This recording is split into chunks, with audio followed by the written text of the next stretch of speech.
I guess you could say we're back, baby. Yep. Yep. Yep. I'm Mr. Gigabytes, and this is the Gigsplained podcast. With me, as always, is my sidekick Serenity. Hello. We were off last week, but we did it's not really like we were gone. We did this special presentation, and what it was is it's the audiobook version of a small writing guide that I wrote last year in about 7 days, and it was really I have done professional writing in the past, but I was never able to, I never published anything. And especially nowadays, I've everything that I've ever written or anything that I've ever produced has always gone onto a website for a company that I work for example. And that's how it gets published or distributed. Or it gets distributed internally or whatever. It doesn't matter. I've never actually gone out and published anything on Amazon. So my very first published work I wrote in 7 days, and I didn't just write it. I wrote it, I edited it, I sent it out to beta readers, and then I published it that Saturday. So I wrote a book in 7 days without AI, without anything. And then later on, I recorded the audiobook for it. I got done editing it, and I went, you know what? We've got this podcast now. Maybe the podcast people will appreciate it. Yeah. And you did the introduction for it. I did. And did you have Vaseline on the lens, or was it on the camera lens, or was it just? It was very soft. It was like a dream sequence. It is. I don't know. Either your camera is really low resolution. You may need a different camera app, or it was fine. It was acceptable. There was nothing inherently wrong with it. It was just the video that I did was at 1080p. Your video was it looked like it was at a much lower resolution. So I don't know what happened there. But, it worked. Okay. I mean, it was fine. I appear in your dreams tonight. You got to hear your dreams tonight. Yes. Anyway, it was I just figured, well, let's just give it away let's do some editing with it, have some fun with it, give it away to our viewers for free, and see, and none of the writing stuff on the channel has ever been real popular. Like I did the whole writing device guide, and I did software options, and I did it kind of all ties in with the technology aspect of the whole channel, but the writing guide and the writing stuff has never been super popular. So we got about 13 views on that particular video, and so I don't know. I don't think there's a whole lot of people out there that are super interested in being writers or authors, or not a lot of. I think people think about writing a book, but they don't actually want to pursue it as a profession, Yeah. which might be smart because people don't read Most of the time. most of the time. Well, you don't read. You started reading Harry Potter, the book, and then you stopped reading it and got the audiobook. I never read the book without the audio. Oh, so you read the book and with the audio going. I just followed along with the audio. So it's like those records I used to have that came in the back of these Disney books. You put the record on, and then you could it'll read the story to you, and you follow along with the record. Dang. That's the equivalent there. You old. Well, I read that first Harry Potter book. I read it before I watched the movie. Or no, that's wrong. I watched the movie and then I read the book. and I read the book in like, it only took me an hour or two. I mean, it Dang. was that first book is not very big. You know, the Sorcerer's Stone or the Philosopher's Stone, if you're listening to this over in, the UK or whatever. And the Sorcerer's Stone is such a small book. I think it was like an hour and a half, and I had the whole thing read. It took me days. Days. I know you're not that slow of a reader. I can't believe it took you days. I mean, like, with all the different changing in school, it's like, you go to one class and you go to the other. You have free time, oh, you can read. And then go to the next class, and next class, and then next class, and then next class. Well, see, I didn't have school when I read it. I was an adult. I sat down in my lazy boy and I just started reading, and I read it till the end, and an hour and a half later I was done. Oh, good for you. Stop laughing. Well, it's kind of funny, It's like, Nuh-uh. I know you could probably read it in an hour and a half if you just sat down and did it, but If I could actually focus for that long. oh yeah, I'm sure you could focus for that. Yeah, I'm sure you could. You could do it. You overestimate me. I don't overestimate you. You overestimate You me. underestimate yourself. Nuh-uh. Yeah. Nuh-uh. Anyway, but getting back to the getting back to the audiobook. Normally that's something that you would have to pay for and whatnot, and it is. The audiobook's available for sale on the Gigbooks Press website. But here's the thing: I just created, before we started recording this podcast, I made a coupon code for the people who listen to that, or who listen to this podcast. And the coupon code is simply Gigsplained, and you can get the ebook version of the Gigabytes Guide to Writing, the deluxe version, and you could get the audiobook for nothing, for free. Yay. Yay. We're gonna have to put one of your phrases on a T-shirt or something. Yay. Yes. Like, yay! Oh wow! Like, Shut up. Shut up. I could do that. So, yay, the Gigsplained podcast. Yeah. Anyway, so if you put in Gigsplained in the shopping cart, it'll give you one of those or one of those two things for free, and have at it. Good luck. We're working on. I'm going to be working on a third edition of that particular guide. The second edition is what you heard last week, and I don't know when the third edition is going to come out. It's going to have a couple little minor updates, minor tweaks, so you might as well have the current edition for free right now for our loyal listeners. You don't even have to be a Patreon, which we have that too. Yep. We're also on Facebook. And we have a separate Gigsplained YouTube channel. So it's Facebook Gigsplained. The links will be down in the description. If you wanna like and follow and do all the things the social media things do. Serenity is actually going to be managing the social media aspect of Gigsplained.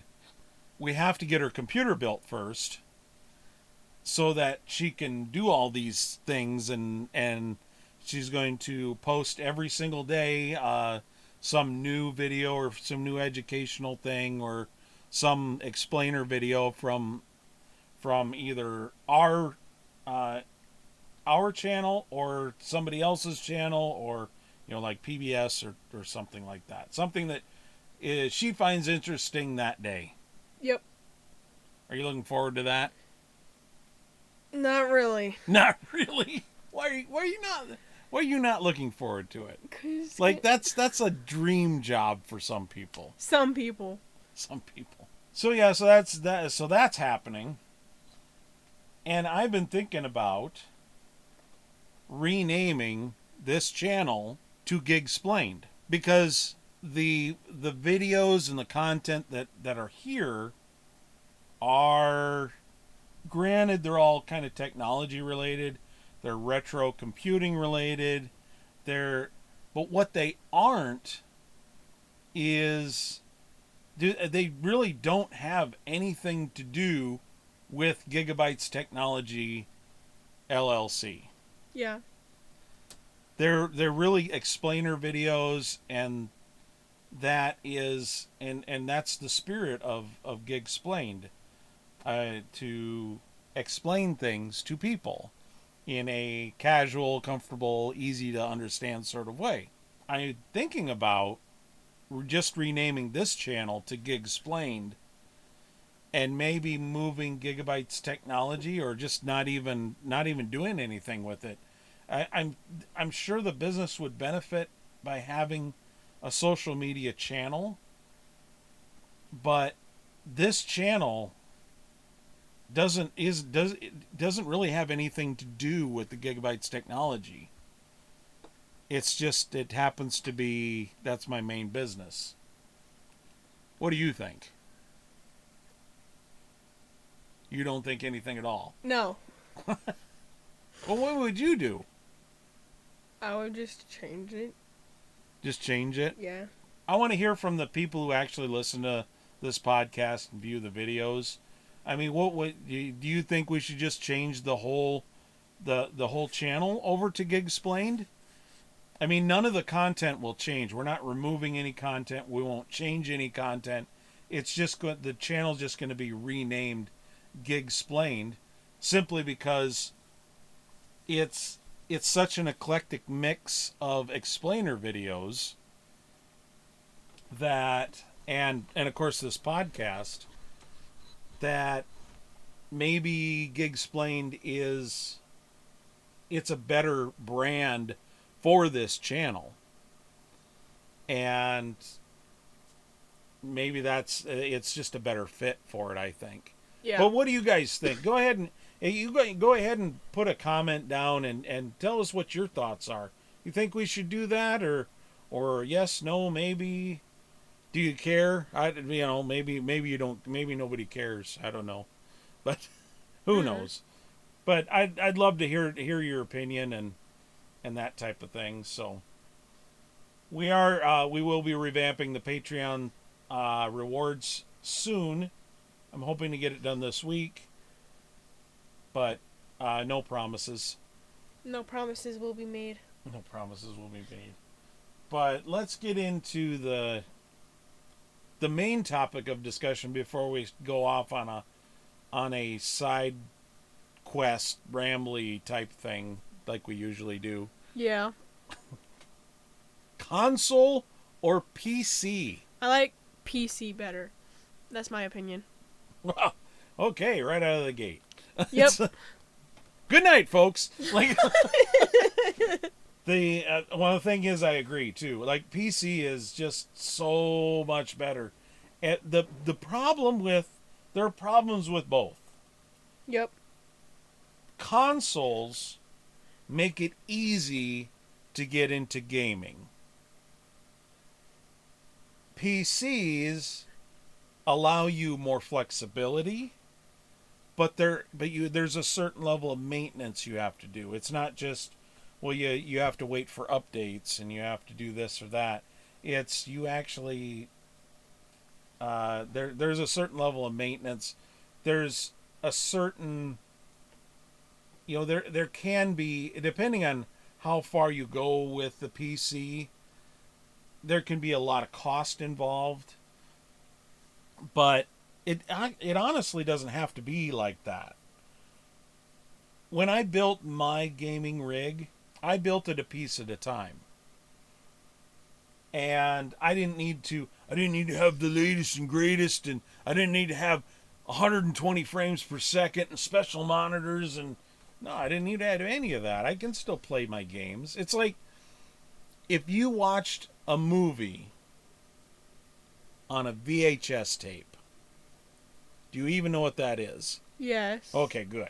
I I'm don't not have to, that stupid. oh, well, How dare you? I'm I- so offended. I, I don't know what you know. So it's so if you watch a movie on a VHS tape, did you not watch the movie? No. It might be better in better quality, but it's the same way with video games. If you're getting about 60 frames per second out of your video game, you're getting pretty decent performance. Yep. You could, yeah, okay, you could get a, I've heard some people say, well, if I don't have less than 120 frames per second, well, you know what? Good for you. You wanna go that route, that's fine. But I guarantee you the consoles are probably not running at that speed. Yeah. They're targeting about 60 frames per second because most of them are hooked up to TVs. Yeah. So my computer is actually, fun fact, is hooked up to a TV, Oh my god. and it's hooked up through the VGA port on the TV. Nice. So it's not even digital. Because if I hook up the HDMI to this TV, it overscans, which means that it doesn't put the picture within the viewable size of the TV. It actually blows it up. Oof. So it's on VGA, and the VGA is hooked up to not my video card. It's hooked up to an adapter to go from DisplayPort to VGA.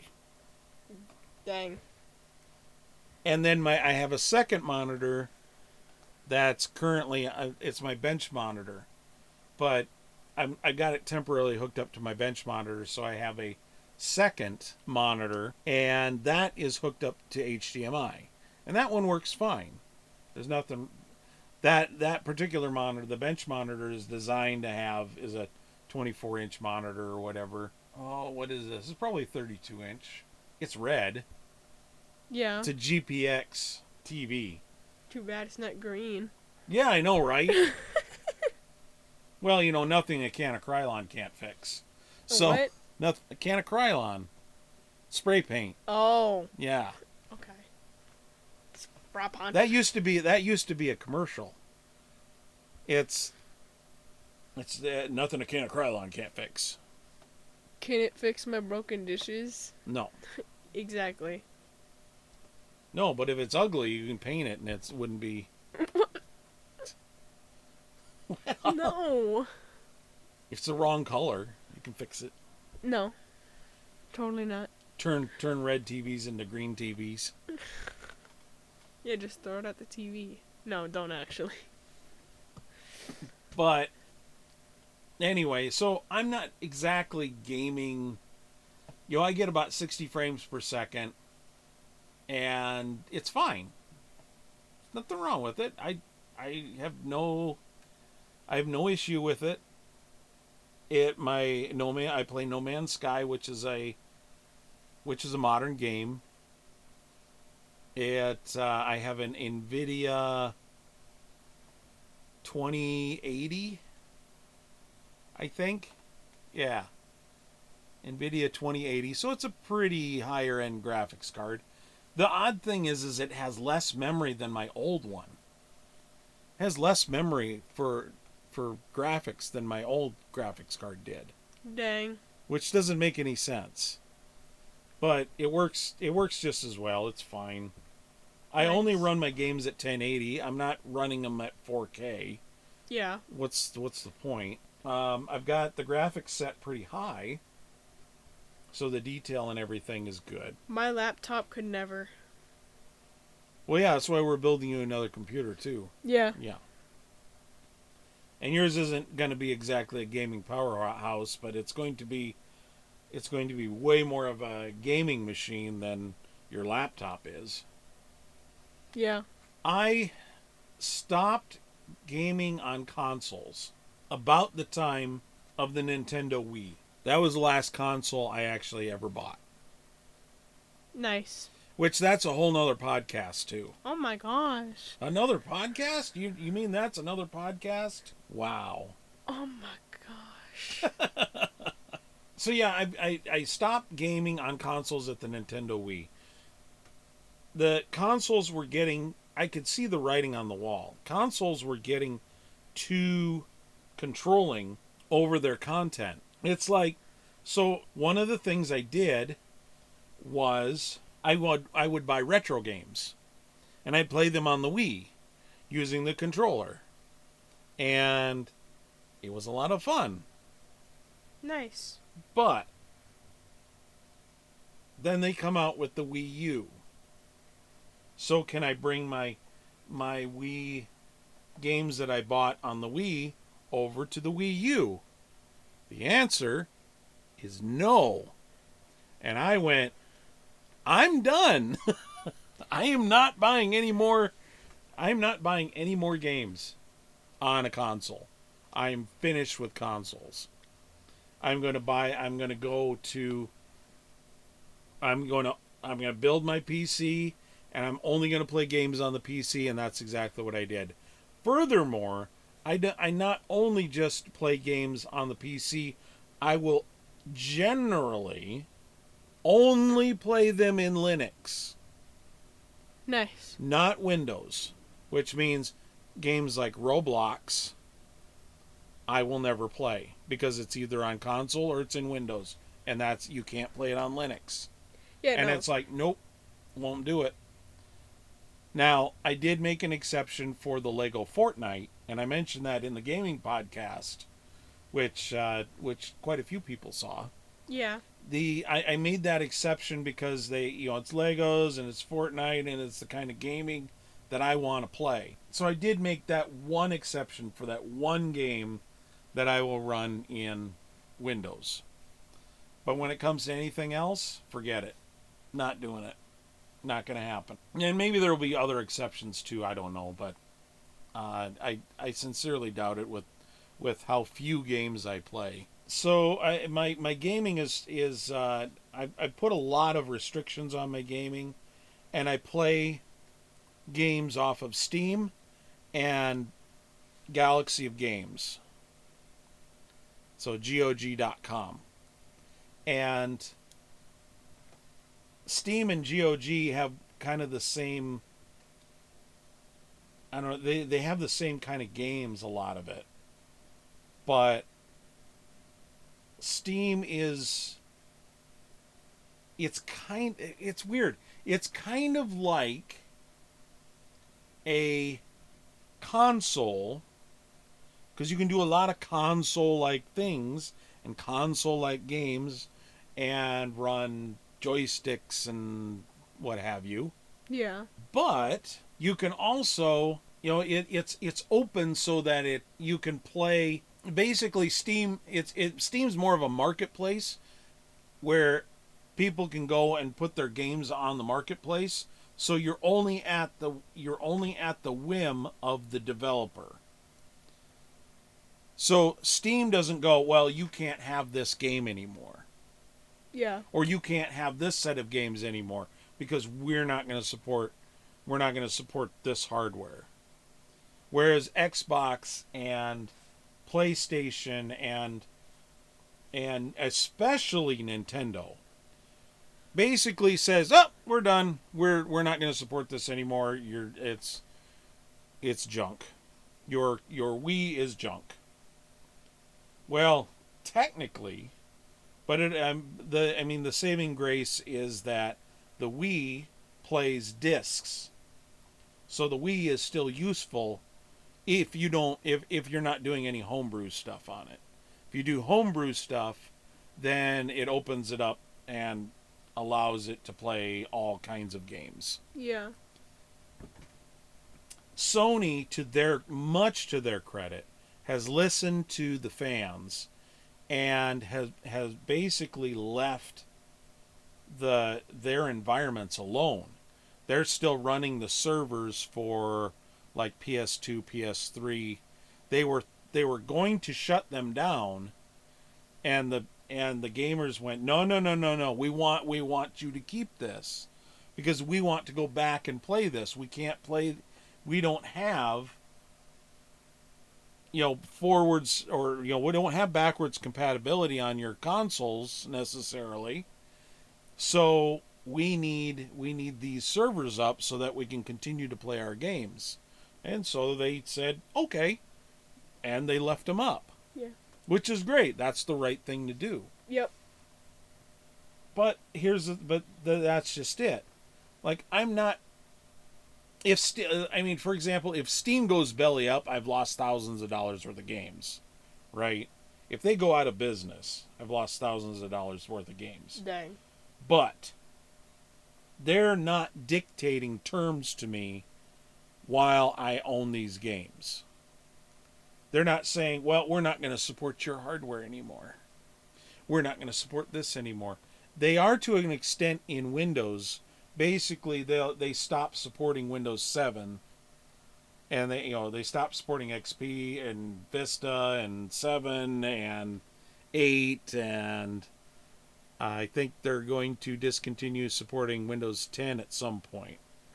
But that's just the march of progress.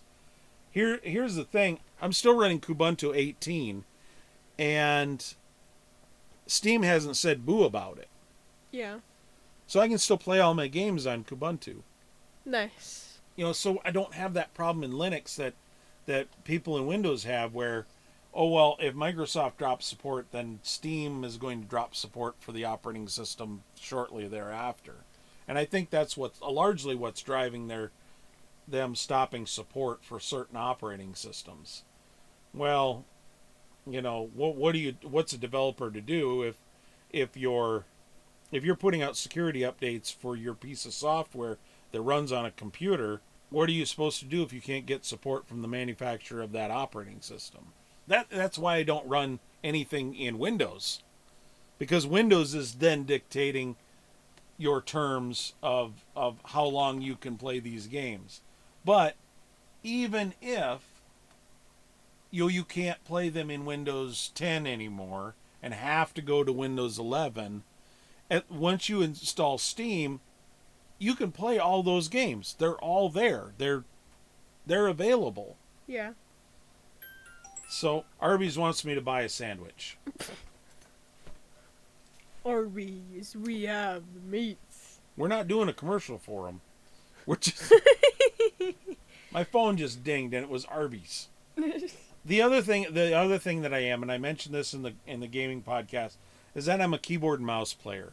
I can play on a basic joystick or control pad, but if you give me too many buttons and too many hats, I don't even want to learn it. I could probably get used to the controls, but I don't want to. It's one of those. I don't know. Maybe I'm just an old fart. An old fart. I don't know. I'm an old fart, and don't want me to, and I just don't want to learn what I don't want to learn. Gosh darn it!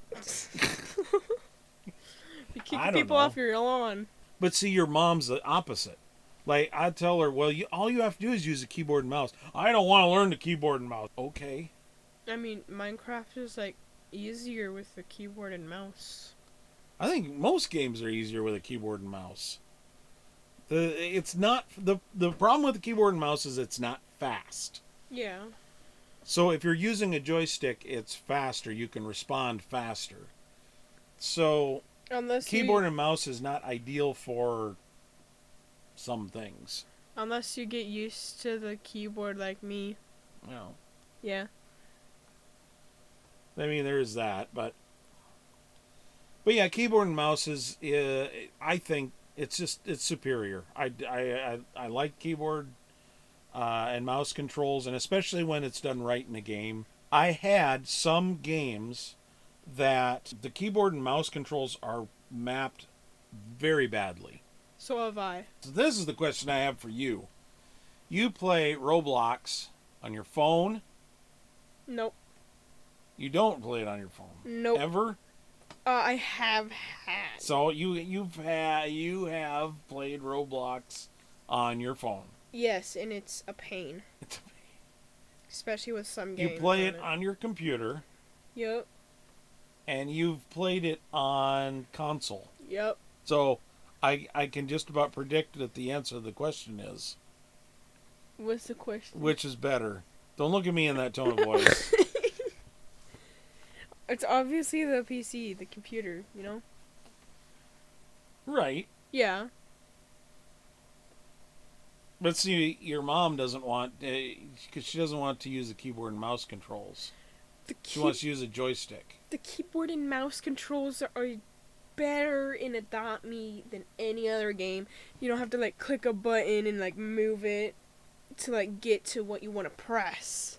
You could just move the mouse to what you want to press and then press it. Boom. Yeah, but don't you have a hat on the you don't have a hat control that you can do that with, or on the joystick? The what? On the joystick, you have a hat control though.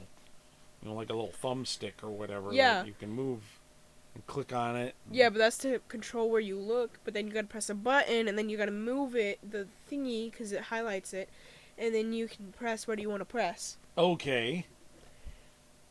It's annoying. That just sounds cumbersome. The what? That just sounds cumbersome. What does that mean? What do you mean that? Oh my gosh. Public school education, everybody. They don't teach us that. They don't teach us that. Cumbersome. There's even a song, Cumbersome. They don't teach us that, and I have never heard of it. Unnecessarily difficult. Oh. Burdensome. Yeah. Yeah. Well, because like I don't like the menu in The Sims. You gotta, well, with the mouse you right click, you bring up a menu, and then you have to click on another button to bring up another menu and another menu. And you got, sometimes you're going in multiple menus deep. It's like, thank goodness it has a pause button that you can pause your Sims so you can look up the stuff in the menu to make them do an action, because it's like, wow. And I know why they do it. I mean, it's probably the best of a bad situation where there are so many actions you can give a sim that, click, click, click, click, click. Oh, there we go. And it's like page after page after page. You got lots of options, but how do you manage those options? I don't know. I think instead of a circular menu, I think there should have been a better. I think there should have been there had to have been a better way to do it. I don't know. Maybe not. Maybe it's a pipe. Maybe I'm not thinking clearly, but whatever. But the nice thing, like that's an interface that's the same going across from console to PC or whatever. And you can absolutely do keyboard and mouse control on a console. Did you know that? On some games. Yeah. Yeah. Okay. Well, sorry to mansplain it to you. Bruh. I'm in agree. I agree with you. Like, PC is better. PC is the best. You can upgrade a PC if you're not getting the performance you want. You can customize it more. You can fiddle with it. The maintenance aspect is harder, but there's so much more you can do with it. I don't know. It's just better all around. Like, okay, here, let me give you an example. On the 19th of July, and from where we're recording, that was just a couple of days ago. Yep. There was that event that basically a bunch of Windows PCs blue screened because an update got pushed to a software that divided by zero and caused a blue screen on these PCs, and yeah. Mine didn't. Well, no, of course yours didn't, because you're not running the software that had the update. Oh. None of us are. In fact, none of my customers were affected. Dang. None of them. The only way they were affected was like secondarily, like if the credit card processor had a problem, and so then their credit cards were slow. Yeah. Yeah, no, none of my customers who use Gigabytes for IT had that issue. But that day, my power supply went out. I was just watching, I think I was watching a YouTube video, and the YouTube video ended, and my computer shut down. And I'm like, wait, what? Now I know from experience that that's a power supply issue. I know it's a power supply issue. Power supply in there is many years old. It was clean, so that was good. I didn't have like dust bunnies growing in it. They're just a small layer of dust, so it didn't overheat. It didn't, as far as I know, it didn't blow anything up, but it just wore out, and it couldn't provide the power that the system needed, and subsequently overheated, and it shut itself off to protect itself. Okay. So it's no longer it's like a battery that eventually it wears down. You know, your car battery wears down. You're always charging your car battery, but eventually it ages and it gets old, and it doesn't have the capacity it used to. Yeah. And then you have to replace it. Same thing with a computer power supply. Well, I built my computer from off-the-shelf components. I think the video card was the most expensive at probably $300, but the rest of the computer was only a few $100s. Dang. I think I built it for less than $600, but I pieced it together over time. You know, I upgraded the processor. You know, I had a smaller processor in it before. Upgraded the processor. You can piecemeal it over time. Whereas with a console, your power supply goes out in your console.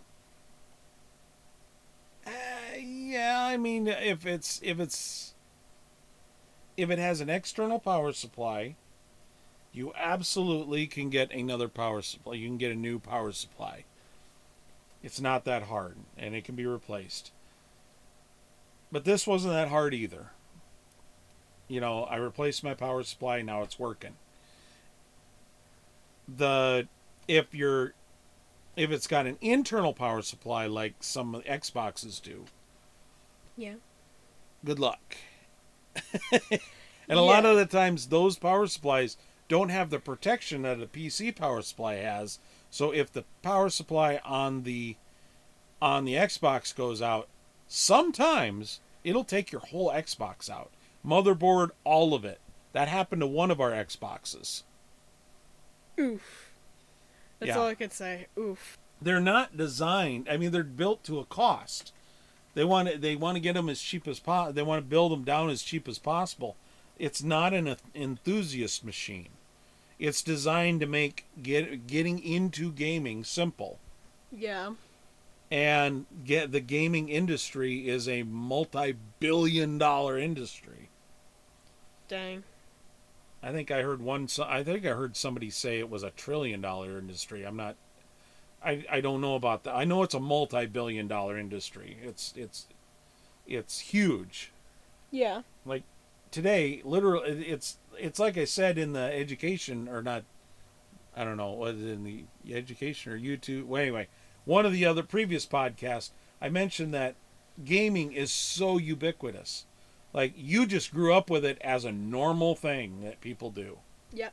When I grew up, it was all shiny and new, and it's gonna rot your brain. You can't. Oh, Pac-Man is the devil, and like nobody knew anything about it. It's a lot like, and it's still going. What boggles my mind is it's still going on. There are some people that are still out there going, "Ooh, Call of Duty's the devil." Okay, it's not the greatest game in the world, and it's not. It's violent. You may not want your really young kids to be playing that, but it's not the devil. It's not of the devil. It's not particularly evil. And in fact, I've seen multiple things.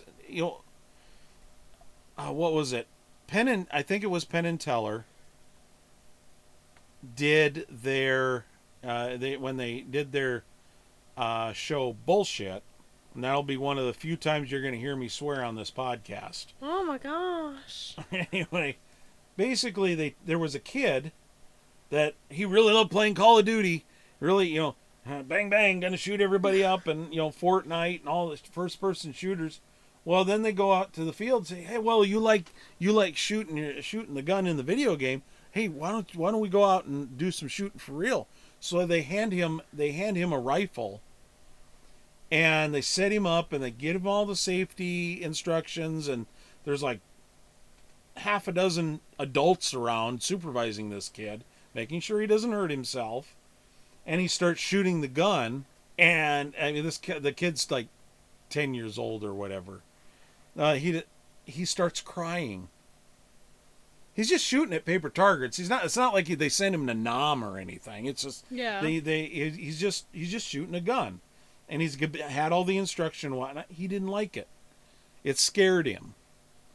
So there's people who go and we're getting into a topic for another podcast, but the thing is video people know what's real and what isn't. If you can't tell what's real and what isn't, you need therapy. Yes. It's video games do not make people violent. Violent video games do not make people violent. Reality and fantasy are two completely different things, two completely separate things. They are not the cause of evil in the world. Yeah. So, in fact, because we listened to, and I mentioned this in the gaming podcast, because we listened to the fearmongers, we actually banned Roblox for a number of years. When you were about 5-6 years old, something like that, you weren't allowed to play Roblox. And we lifted the ban when we after a few years after we reevaluated it and realized that they were putting safeguards in place. Yeah. And it wasn't an unmoderated situation and things like that. But like your sister taught herself to read using Roblox. You didn't have that advantage. Okay, I know this will be like a different podcast, but what topic isn't on this podcast? It's all different. It's all another podcast. I know, but like I just want to say this real quick. I'm teaching myself how to like text better using AI chatbots. Okay, how is that making you? Cause it's like teaching me new words, and like. Oh, like cumbersome? No, you taught me that. And it's teaching me grammar. Okay. Yeah. So what, does it correct your grammar, or what is it? No, it's like, I read it, and I notice, I'm spelling this different, and it's how it's supposed to be spelled. Okay. Yeah. And I'm also reading. So. Hello, girlfriend, how are you doing? No, that's not what I know. Oops, was that out loud? I'm sorry. Oh my god. I don't interact with these chatbots, so I for a while there I entertained the idea of talking to like Replica AI, but Replica AI isn't a thing anymore. And it was designed to be your virtual girlfriend. Well, what I want more than anything is an intelligent assistant that I can give instructions to go do tasks for me. Yeah. But so far I haven't really even like OpenAI doesn't even do that very well. So I don't know. So I don't know what the experience is for the AI chatbots. And yeah, we're gonna have to do another podcast on AI because there's about 70 people that were really interested in that topic. Yeah. We got some new people, and if you're listening today, well, welcome. There's some more. We'll have more on AI later, but yep. Here's the thing with AI though. This is what I want. So if you guys know No Man's Sky, and maybe you don't, it's an open world sandbox thing with a little bit of combat, with a little bit of, there's some interaction with some NPCs, just like any other video game. It's first person or third person, depending on how you play it. It's got a VR mode. It's been around for something like 6 or 7 years. I only started playing it about 2 years ago. It's a wonderful game. It's a beautiful game. They just did an update, a part 1 update. There's going to be a new expedition. They revamped the water dynamics and the cloud dynamics. I'm really looking forward to that because I hated the way the clouds were. The clouds were so unnatural because, like, you'd be on a planet, certain planets in particular, and what it would do, one little tiny cloud would pass overhead, the entire world would go dark. Dang. Like, and a lot of the times it'd go red too. Like, that's not how clouds work. Like, It's not. Show me a little shadow of a cloud going over. But and that's been a long time coming, but they're always making improvements to it, and it's wonderful. It's a delightful game. But what I want them to do, I want to have NPCs powered by AI. Dang. That would be awesome. NPCs you could actually chat with the in text. Yeah, that would be cool. So, Sean Murray, you can have that one for free. I bet you they're already looking into it. I bet, because that's the type of game it is. It's an open world type of thing. So Yeah. I'd love to have that. So you can interact with the NPC as normal with the made up prompts and whatnot. But it would be cool to actually have a conversation with an AI NPC. Yeah, that would be cool. That would be freaking awesome. I would actually try to play the game. You would actually try to play the game then? Yeah. To have a talk with a Korvax or a Viking or a Gek. Yeah. You could actually ask them things, and Yeah. all right, if you run into a problem, you don't have to go into the help file on the back end. You can just go and ask an NPC, help me, I don't know how to do this, and they'll print it all out for you and type it on screen or whatever, and that would be so cool. Yeah. But I bet you they're working on it. On the video game front, you know what? I haven't read a lot of news about The Sims 5. There's another. There's going to be a Sims 5 at some point. Dang. I don't know nobody really knows what it's going to look like. I would bet money that it's going to be multiplayer. So that you can go be on your Sims and then come visit my house, and I can go visit your house, and I'd actually start playing Sims again. Mm. Because that would be cool. That because The Sims has always that, but it was never went that far, and I'll bet you Sims 5 is going to do that. And maybe there's news out there, I just haven't seen it. That's my prediction anyway. I think there's going to be a social component to The Sims. It's going to be the metaverse that the metaverse could never figure out. Dang. I think that's what's going to be really cool.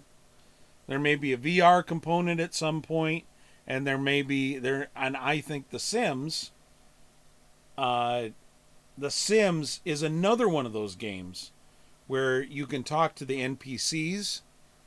You should be able to chat with the NPCs, not just select from a you're almost there, because you can select a bunch of actions and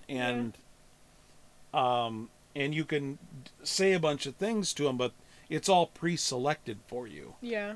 So it would be awesome if you could chat to the NPCs or talk to the NPCs and have that component. I think that's going to happen too. Imagine just like the YouTube videos is like we talk gibberish to the NPCs Sims 5.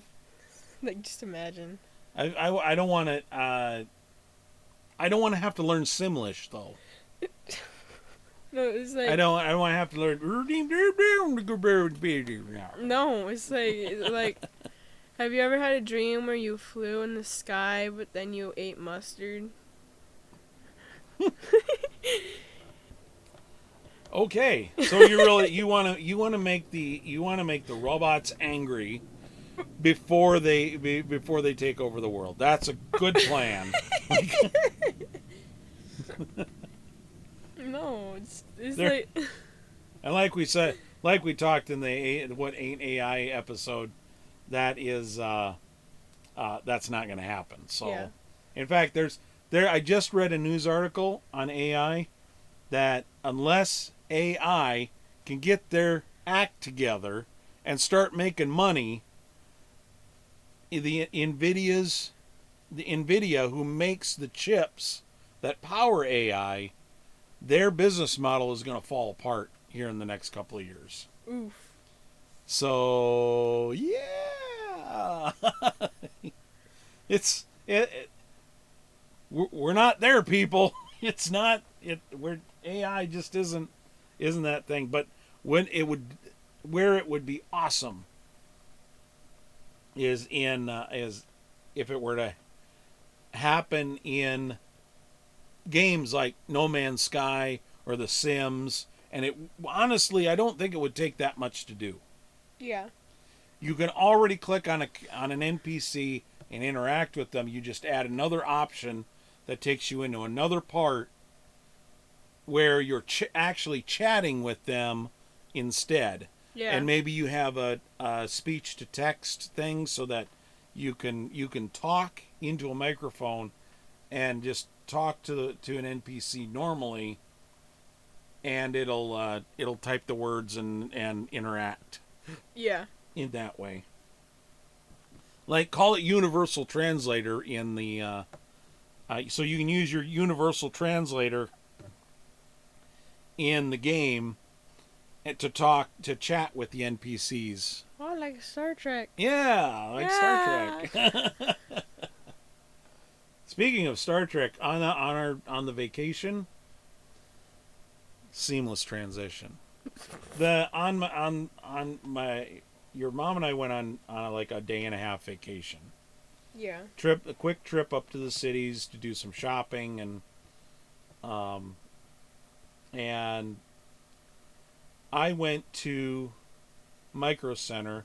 I had to get a battery backup, and I got a couple other little things, about $200, right? So I go to the other store, Half Price Books, up in the cities, and they have like 6 of them up there. And I went to and I went over to their science fiction section, and I looked at their Star Trek books, and they only had like maybe 8 Dang. Star Trek books. And I'm like, well, it's like, that's unfortunate.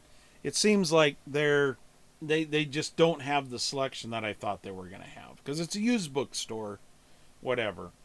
So I picked some books out. There were some books I didn't have, and I turn around, I walk to the other end of the aisle, and here's an entire section of Star Trek books. So I went, oh, there they are. And there's all the Star Trek books, and it's like, cool.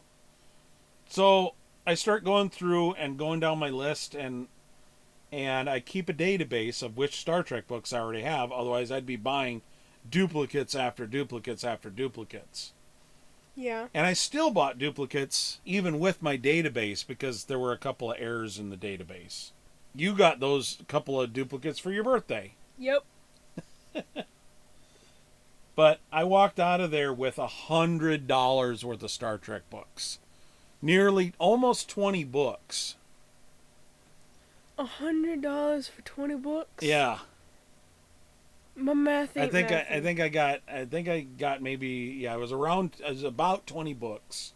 There were a couple of them that were a little more than $5. Most of them were about $3 to $4. But yeah.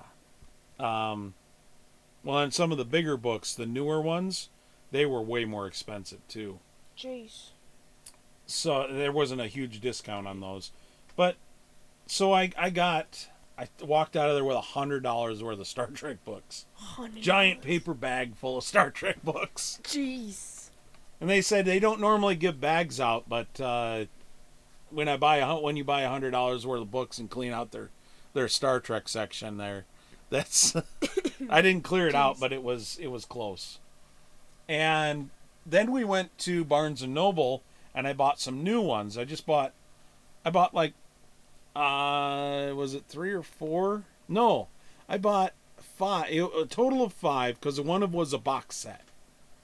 Because it was the autobiographies of Captain Picard, Captain Janeway, and Captain Kirk. And it was published by a different publisher. That was alone was $50. And plus like 2 or 3 other books, I spent another $100 at Barnes and Noble for about 6 books. Jeez. So I spent, and part of the reason why I spent so much on books, I had never planned on buying anything at Barnes and Noble, in fact. The reason I spent so much on books is because when I went to Micro Center, I actually decided I was not going to get a Raspberry Pi 5. Because the project that I wanted it for, which is an upcoming series, it'll be both a video series and we're going to have a podcast about it. But this series that I have in mind is the Raspberry Pi 5 actually doesn't work. And it doesn't work for one very important reason. And that's the power. The power consumption is a little high, but I was willing to overlook that. But the power, the way the power is handled is completely different than any of the other Raspberry Pi 5s, or any of the other Raspberry Pis before it. So even the Raspberry Pi 4 handled the power input differently than the Raspberry Pi 5. Now you can bypass it. There's like, it'll all be in the video, but you can like bypass it, put barrel plug on it, whatever. But between the power consumption and the way it handled the USB input power, it wasn't going to work for what I wanted it for. So that saved me probably $150 on project parts. Okay. So I went, well, I guess I can spend an extra $100 on books, Star Trek books. You and your books, man.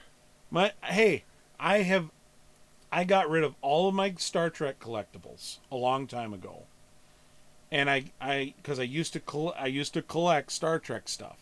Quote unquote. It was collect. well, and the thing is everybody claims they're a collector. I hear even Jamie Morgan says this, and nothing against Jamie Morgan. I love the guy. You know, it's not. This is just something that people do, and Jamie does it too. I did it. Your brother does it, and they say I'm a collector, and it's like, you're not a collector. I think Jamie takes it more serious than anybody else does, but you're not a collector. It just gives you an excuse to buy the things you want to buy. Yeah. To own the things you want to own.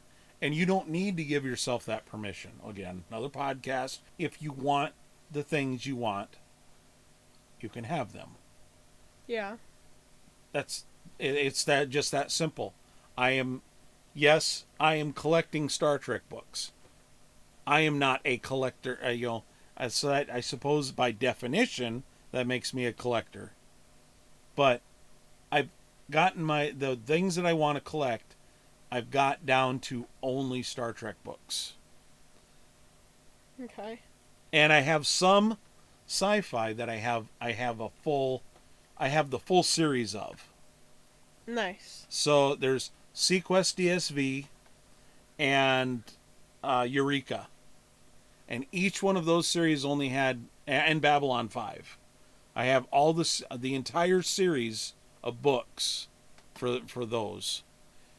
My collection isn't as extensive as my brother's collection, however, but I do have all the books. Your brother probably has like a whole entire library of them. Well, he has the full set of Babylon 5, but he's also got like he's got original scripts, he's got models, he's got paintings, he's got like toys and just all kinds of stuff. I used to have Babylon 5 trading cards, or they're not trading cards. It was a customizable card game, and it was fun. I used to have the whole set. I ended up selling it.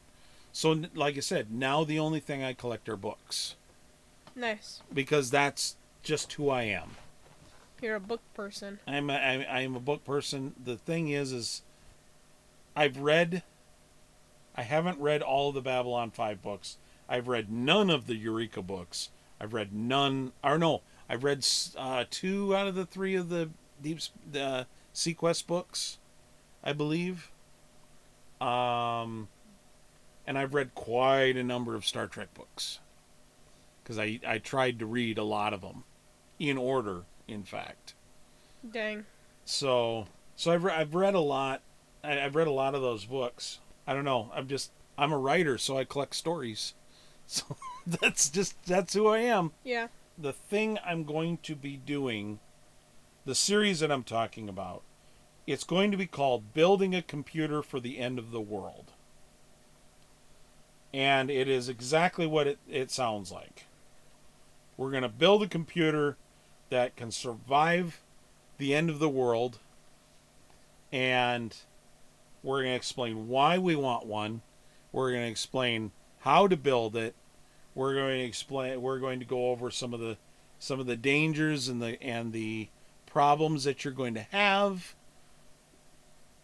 And yeah, it's going to be really fun. It's a neat, if nothing else, it's a neat thought experiment. If we do end up being if the end of the world is nigh, we'll be prepared. Yeah. So, that was supposed to be a joke. That wasn't supposed to be serious. Okay. It was a dark humor, I get it, but Dang. to wrap it up, I don't know what we're going to be doing next week. We haven't planned that far ahead. Nope. Nope. Nope. We'll have something. We'll have another topic. Did you have a good birthday at least? Yes. What was good about it? People actually acknowledged it. People actually. Yeah. Even people We I didn't don't even have know. cake. So? You dropped the ball. I wanted cake. Give me cookie cake. Okay, then Cookie go buy cake. it yourself. No, you got birthday money. You go buy the cookie I cake. don't have We'll the all money eat anymore. it. We'll all sing happy birthday. I don't have the money anymore. If you want cake, go ask mom or buy it yourself.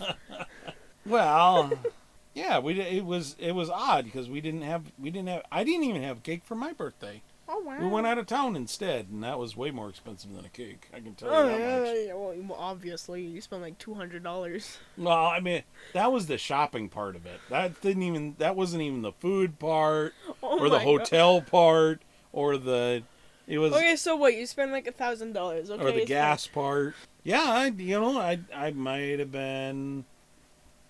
Yeah, fine. Yeah. yeah. It was less than $1,000. I got a pretty good deal on the hotel. So $999 $99. And 99 cents. Yep. No, it was less than 1,000, but I had budgeted about $500 in blow money basically, between Micro Center and Half Price Books, and between just those two stores, I spent less than the budget. Dang. But you had Barnes and Noble in there, and I went, "Yep, there's the budget. Bye-bye budget. It's gone. Money all gone. Bye-bye." Bye-bye. So, but we'd better say goodbye. Yeah. So, yeah, let us know if we should rename the channel or if we should keep it the same, or what do you think? We'd love to hear your feedback. But until next week, this has been Mr. Gigabytes and His sidekick Serenity. for the Gigsplained podcast. See you next week. Bye bye.